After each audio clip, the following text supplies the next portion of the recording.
Selamat datang pemirsa, Pasuruan Info hadir di pekan libur Anda bersama dengan pembawa acara yang akan memberikan berita-berita top 5 minggu ini. Dari banjir bandang di Pasuruan memakan 2 korban dan menghancurkan 8 rumah, hingga Gubernur Jawa Timur datang ke Pasuruan. Inilah berita yang akan kami sajikan.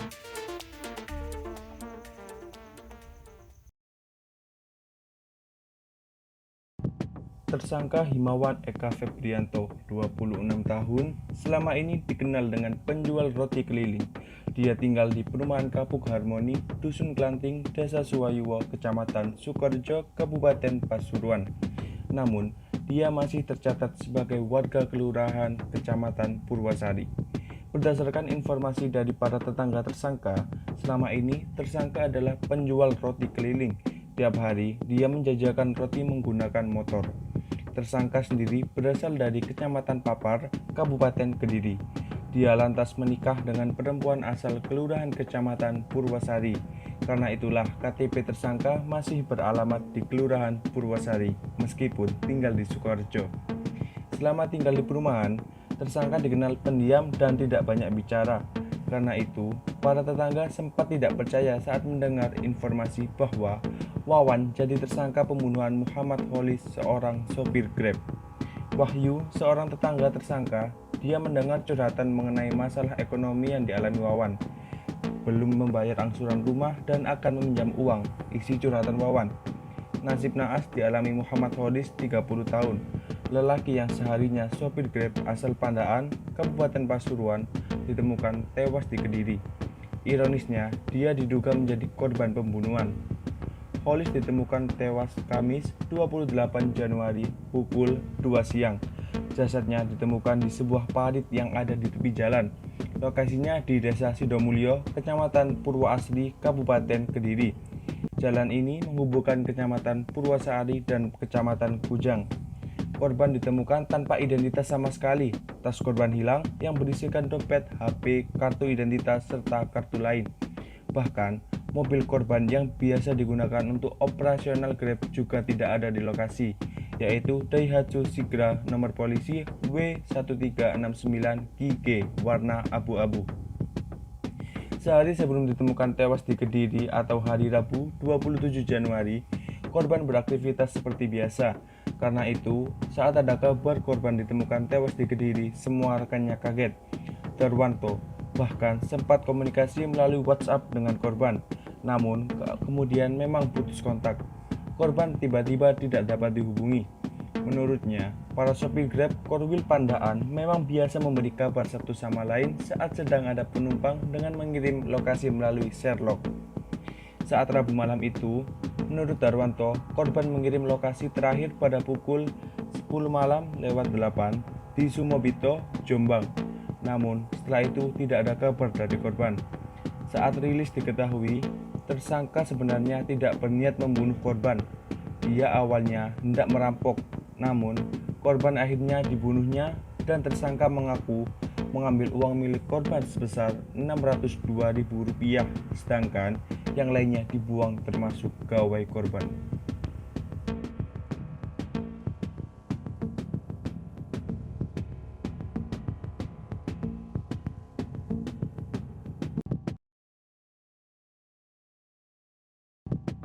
Makam khusus jenazah pasien COVID-19 di TPU Pojentrek 2, Purworejo, Kota Pasuruan tersisa 10 liang. Pemkot Pasuruan berupaya menambah kapasitas. Kasus kematian COVID-19 di Kota Pasuruan berjumlah 128. Tetapi, itu semua tidak dimakamkan di pemakaman Pojentrek. Kapasitas makam itu 108 liang, sementara terisi 98, yang berarti tersisa 10 liang di pemakaman Pojentrek. Untuk menjaga ketersediaan lahan pemakaman, Satgas berupaya memajukan pagar hingga membangun dinding keliling. Dengan demikian, kapasitas makam bisa dioptimalkan.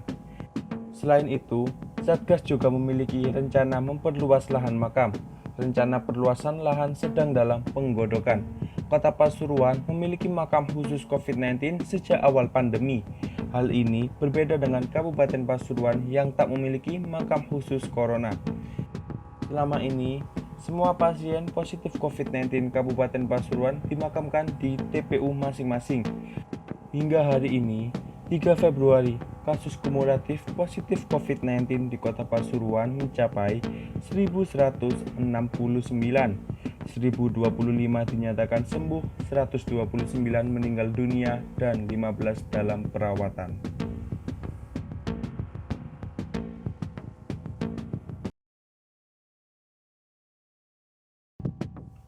Seorang tersangka tindak kejahatan disebut-sebut menjadi korban penganiayaan oleh oknum anggota Satreskrim Polres Pasuruan. Pelaku yang diketahui bernama Saifullah, warga Dusun Gembyang, Desa Sungi Kulon, Kecamatan Pojentrek tersebut dipukuli hingga membuat buah zakar atau testisnya pecah. Tak hanya itu, petugas juga menembak kaki tersangka tidak hanya satu kali, tetapi bahkan sampai 3 bagian kaki, dan kaki kirinya juga patah. Menurut Mukhtar, Paman Saiful menjelaskan, insiden tersebut bermula saat keponakannya itu sedang makan siang. Kejadiannya berlangsung 13 Januari lalu. Beberapa orang yang disebut-sebut anggota polisi datang menyergapnya. Penyergapan itu dilakukan di rumahnya, tidak ada perlawanan.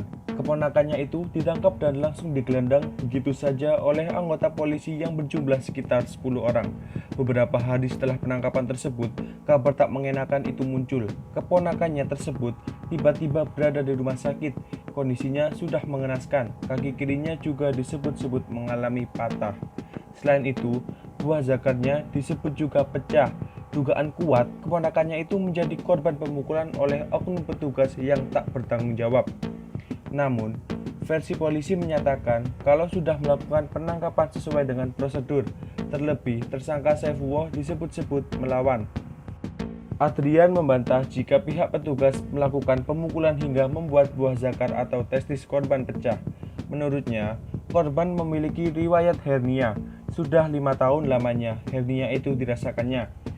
Oleh pihak kepolisian, korban kemudian dilarikan ke RSUD Mangil dan pada tanggal 22 Januari kemudian ia menjalani operasi hernia yang dideritanya. Pihak polisi juga membantah kalau disebut menganiaya tersangka hingga membuat kakinya patah dan tembakan 3 kali di kakinya. Disampaikan Adrian, tersangka ditangkap pada 13 Januari ketika itu ada 2 orang lain yang ada di sekitarnya. Saat hendak ditangkap, tersangka hendak melakukan perlawanan. Ia berlari dan mengambil bondet serta senjata tajam jenis parang. Petugas memang sempat meletuskan tembakan peringatan sebanyak 4 kali. Namun, karena tak diindahkan, petugas pun melumpuhkan tersangka dengan tembakan pada bagian kakinya.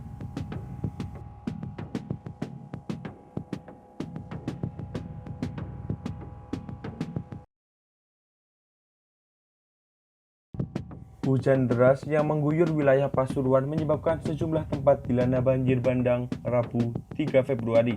Di Desa Kepulungan, banjir akibat luapan sungai setempat mengakibatkan 2 korban yang merupakan pasangan nenek cucu. Keduanya diketahui bernama Susi 65 tahun dan Nanda 18 tahun. Mereka diduga terseret arus saat air bah dari Kali Kepulungan menerjang tempat tinggal mereka. Kepala Desa Kepulungan, Didik Hartono mengatakan, semula ada 4 warganya yang dikabarkan sempat hilang, namun 2 diantaranya berhasil selamat. 2 korban yang hanya terseret banjir bandang ditemukan pada 4 Februari. Keduanya ditemukan dalam kondisi meninggal. Jenazah kemudian dievakuasi dan dibawa ke depan rumahnya. Korban ditemukan di Sungai Tempel yang berjarak sekira 5 km dari rumah korban. Meski telah ditemukan, jenazah masih harus dilakukan identifikasi untuk memastikan jenazah benar korban yang dicari. Hoiron, saudara korban mengatakan, meninggalnya nenek cucu saat bencana banjir ini membuat semua keluarga merasa kehilangan. Nenek yang merupakan pensiunan guru dikenal baik dan ramah. Dengan penuh haru, keluarga hingga kerabat ikut memakamkan korban yang dalam satu liang lahat. Selain memakan 2 korban, banjir bandang yang menerjang Desa Kepulungan, Kecamatan Gempol, Kabupaten Pasuruan juga mengakibatkan sejumlah bangunan rusak. Tercatat, ada 8 rumah rata dengan tanah usai diterjang air bah. Selain itu, sebuah bangunan sekolah juga rusak. Menurut pantauan, rumah warga yang diterjang banjir roboh dan sebagian terseret arus banjir, meninggalkan puing-puing rumah warga beserta perabotan yang berserak.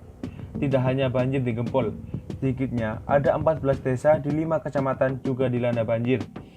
Berdasarkan laporan BPBD, Kecamatan Bangil menjadi lokasi dengan sebaran banjir terbanyak, meliputi 5 desa dan 3 dusun dengan ketinggian 50-230 cm.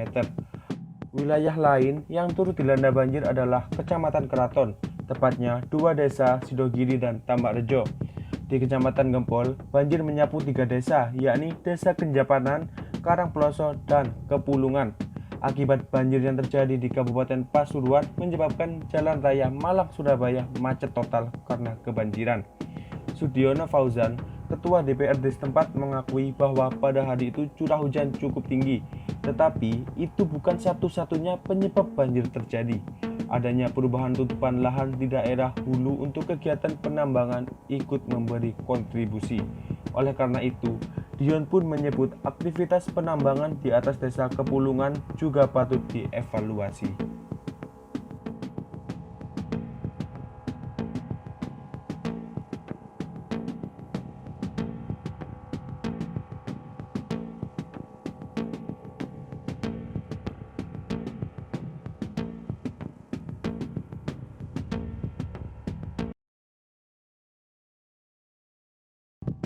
Gubernur Jawa Timur Hovifah Indar Parawansa mengunjungi korban banjir bandang di Desa Kepulungan, Kecamatan Gempol, Jumat 5 Februari pagi.